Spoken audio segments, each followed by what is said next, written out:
Milestone ট্র্যাজেডির সেই জায়গা যেখানে বিমানটা বিধ্বস্ত হয়েছিল, ঠিক এই স্কুল ভবনের সামনে, বলতে গেলে ভিতরে, একদম ভিতরে।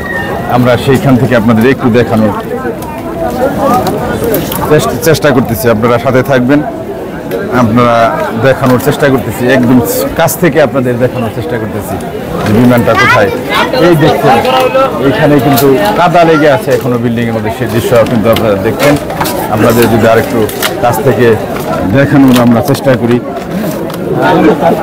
ভাই, একটু এই যে এইখানে একটা গর্তের মতো এখানে সৃষ্টি হয়েছে। আমরা ধারণা করতেছি বিমানের আঘাতেই হয়তো এই গর্তটা এখানে সৃষ্টি হয়েছে। বিমানের আঘাতের এই গর্তটা কি বিমানের আঘাতের ভাই? এখানে পড়ছিল, পড়ে ভিতরে গেছে নাকি? এই সেই কক্ষ, যে কক্ষের মধ্যে আটকা পড়েছিল, যে কক্ষে হতাহতের সংখ্যাটা সবচেয়ে বেশি।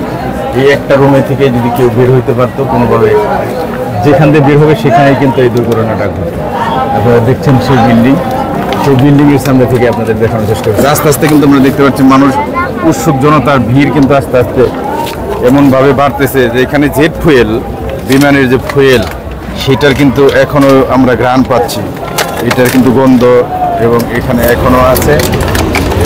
এইটা জেট ফুয়েল, আমরা যে পায়ের নিচে, আমাদের পায়ের নিচে এই যে পাতার মধ্যে থেকে, এগুলো কিন্তু জেট ফুয়েলের গন্ধ আমরা এখন সেখানে পাচ্ছি। এটা পুরোটাই কিন্তু তৈলাক্ত একটা অবস্থার মধ্যে এখানে আছে। আপনাদের যদি আমরা আরেকটু দেখানোর চেষ্টা করি, এখান থেকে যদি আপনাদের একটু দেখানোর চেষ্টা করি, দেখছেন সেই ভবনটা কিন্তু বিশালভাবে ক্ষতিগ্রস্ত।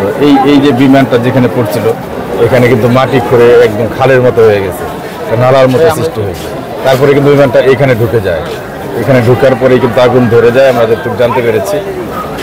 সেই দৃশ্য আপনারা দেখলেন, খুবই মর্মান্তিক এবং দুঃখজনক।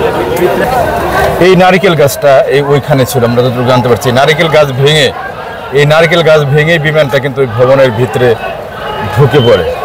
আমরা এখানে হাজারো মানুষ, উৎসুক জনতা আমরা দেখতে পাচ্ছি, বিশেষ করে কৌতূহলী মানুষ, তারা কিন্তু ভিড় করেছে এই দৃশ্য, সেই স্থান, সেই অবস্থা এক নজর দেখার জন্য। আমরা দেখাচ্ছি আপনাদের, যেদিকে শুধু চোখ যায় মানুষ আর মানুষ, আশেপাশে মানুষ ছাড়া আর কিছু নাই।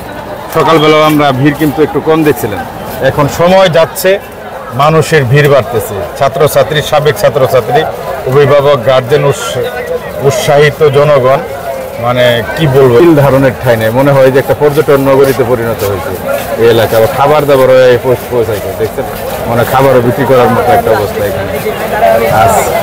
ভালো থাকবে সবাই, আপনাদের আমরা দেখানোর চেষ্টা করতেছি। পরবর্তী আপডেটও আপনাদের এখান থেকে দেওয়ার চেষ্টা করবো। আসসালামু আলাইকুম।